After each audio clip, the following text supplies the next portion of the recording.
Shalom, Shalom, more praise to Yahweh Ba'Shem Yahushua.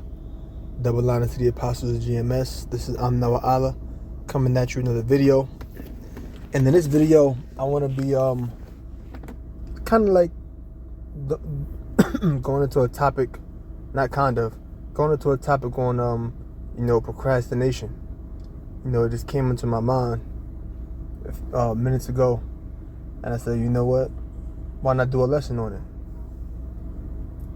Because as a matter of fact, let's get the meaning of what procrastinate is. This is the word procrastination. To put off intentionally and habitually. To put off intentionally and habitually. To put off intentionally the doing of something that should be done. So when you put off something intentionally, you're deliberately putting it off. You wait until the last minute. And when you're doing it habitually, it's consistent. You do it over and over and over again. It's frequent. So that's what it means to procrastinate. Okay? Matter of fact, see right here. That's from Merriam-Webster. Now this one here is from Britannica.com. It says to be slow or late about doing something that should be done. To delay something until a later time because you don't want to do it because you are lazy, etc. I want to look at the etymology. Procrastination now. A putting off to a future time. Dilatoriness. A direct Latin procrastinationem. A putting off from day to day. See? Procrastinate. To put off till tomorrow. Defer, delay. And forward. Crassiness, belonging to tomorrow. See, there you go. So let's go to the script. This is the book of Sirach, chapter 5, verse 7. This is the first scripture I was intended on going to. So now we're in the scriptures. It says, make no tarrying to turn to the Lord. What does the word tarry mean? Tarrying.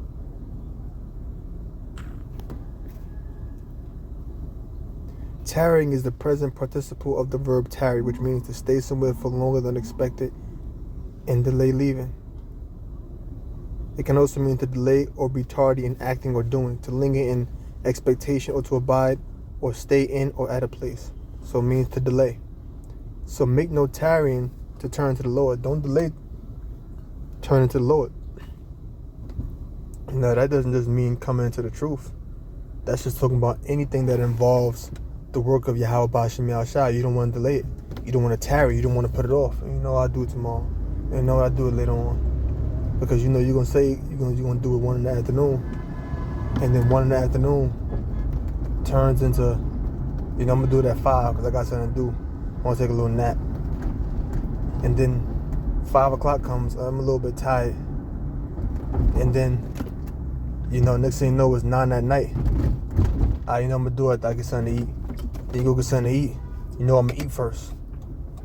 You done took 15-20 minutes to eat your food. Let me take a shower. I'm doing it before I go to bed. Take a shower, you get dressed. Next thing you know it's 10 o'clock. I'm tired. I'm doing it in the morning. That can happen. It's like working out. I'm saying? I'm gonna do it tomorrow. Next thing you know, somebody got a so-called New Year's resolution to get in shape. That was the New Year's resolution back in 2011. The New Year's resolution to get in shape was in 2011. Now it's 2024, and they still not in shape. Because you know why? Once January 1st came, they went to the gym January 2nd, because the gyms were probably closed. Next thing you know, they went consistently for 2 weeks. After going to the gym 4 days a week for 2 weeks, they started going to the gym 3 days a week, then once a week. And that's what happens. And then a decade plus later, they still fat. See? Make no tarrying to turn to the Lord and put not off from day to day. Doesn't that go back to the word procrastination? For suddenly shall the wrath of the Lord come forth. Because if you're putting something off from day to day, then the wrath of the Lord can come forth upon you. So you got to take these things in mind. I don't want to keep putting it off, and then you don't do it. And now the Most High, all right, now I got to judge him now. You don't want to do that. Okay? It's that stuff, that's really, truth be told, brothers, that's really just the flesh. That's what that is. That's the flesh that's making you procrastinate. That's making you lazy. That's why you gotta be in tune with the scriptures. You keep that fiery spirit going. That way you're less likely to have that lazy type of spirit. And that could be when it comes to anything. Praying, fasting, you going through something, you were praying about it, it helped, but it's still affecting you. Or you probably gotta fast. Next thing you know, 2-3 months pass, you ain't fast. 3 months pass, you ain't fast. You probably still going through whatever you're going through. It's been 90 days. You could have chose to fast, but the spirit wasn't on you. You ain't choose to do it because the spirit didn't want you to do it. 90 days had passed. You could have took 1 day. You probably would have needed 2 days to fast. That don't mean you had to do it 2 days in a row, but I'm just giving you this as an example. You gotta take the thing into account. So anyway, for suddenly shall the wrath of the Lord Yahweh shall come forth, and in that security thou shalt be destroyed and perish in their vengeance. Yeah, in your security you're going to be destroyed and perish in their vengeance. Why I say in your security?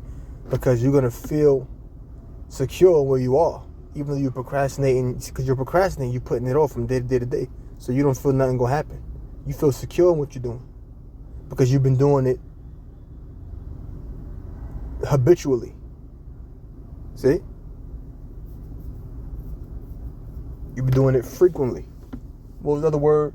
To put something off intentionally and habitually. You've been doing it so much because you know nothing ever happened. So you feel cool, you feel at ease, you feel secure. And next thing you know, the judgment comes. I got another scripture.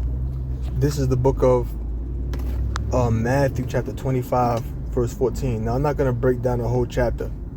I'm just going to read a little bit of it and then I'm going to go right down to the point. This is Matthew 25, verse 14. For the kingdom of heaven, this is the parable of the talents. For the kingdom of heaven is as a man traveling into a far country. So that's talking about Yahweh Shah. And that far country that he was going to represents Yahweh Shah, the Most High. Okay? So the kingdom of heaven was like a man traveling to a far country who called his own servants and delivered unto him his goods. That's the believers. Okay? And unto one he gave 5 talents, to another 2, and to another 1, to every man according to his several ability, and straightway took his journey. So he gave one man this many talents, another man that many talents. Now a talent is a weight of measurement. Now in Rome it might be this much, it might be this, or in among Israel it might be that. Because a talent is a weight of money. And depending upon what particular culture that you're in, a talent can represent this much drachma. It can represent that many shekels. You understand? So a talent is a certain unit of money, right? In this sense, the talent represents this word, represents the knowledge, represents all other things that encompasses the truth. Because remember, it said to every man according to his several ability. And if you know anything about this word, there's many different gifts, there's many different offices. So this talent represents all of the different gifts, all of the things that this word encompasses. And with these talents that these men were given, they were supposed to go. In fact, let me get back to the scripture. He gave them a certain amount of talents, 5 talents, 2 talents, then he went on the journey, right? And you read, it says, bear me 1 second. Then he that hath received the 5 talents went and traded with the same. So he had them 5 talents and he traded it with 5 people and made them 5 other talents. See? So you have 5 talents and he could have gave it to 5 people, or those 5 particular things he was given, he went and gave it to somebody else. And likewise, he that received 2, he also gained other 2. But he that had received 1 and went and digged in the earth and hid his Lord's money. And for a long time the Lord of those servants cometh and reckoned with him. So wait a minute. So they they condemned him for that. But it told you he went and digged in the earth and hid the Lord's money. He hid the Lord's talents. He hid the Lord's money. In this case, the gifts that was given unto him. It's a lot more I could read, but I'm going to jump down right to the point. I'm going to jump down to verse 24 to get right to the point. Then he which had received the 1 talent came and said, Lord, I knew thee that thou art a hard man, In other words, an austere man, a strict man, a rough man, reaping where thou hast not sown and gathering where thou hast not strawed. Because he was given these talents, and the Lord was going to gather what was done with those talents. He was supposed to trade those talents, teach other people, bring them into this faith, and they will be reaped by the Lord. The Lord will gather, because we're the Lord's husbandmen. We're supposed to take this seed and plant it, this word, and plant it into the hearts, the spirits of others. And the Lord will then reap that fruit. So he said, the Lord gather where thou hast not strawed. The Lord is going to gather. We're the one that's doing the work. And I was afraid and went and hid thy talent in the earth. Lo, there was thou that is thine. There it is right there. That's yours, Lord. His Lord answered and said unto him, thou wicked and slothful servant, thou knowest that I reap where I sowed not and gather where I have not strawed. He did know that, because he just said it. Thou oughtest therefore to put my money to the exchanges, and then at my coming I should have received mine own with usury. You supposed to go and trade these talents, man.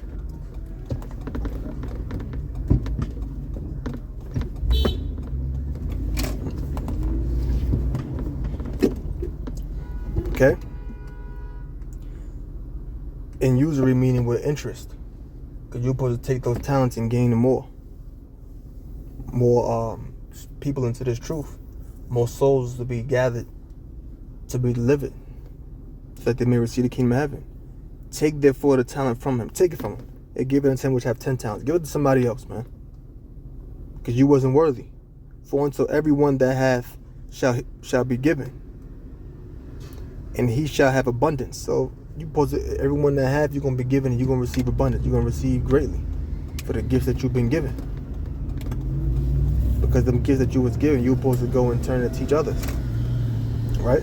And it says, for everyone that has shall be given, and he shall have abundance. But from him that hath not shall be taken away even that which he hath. And him that had not, whatever you got, is going to be taken from you, because you had that spirit of procrastination. That's what that guy had.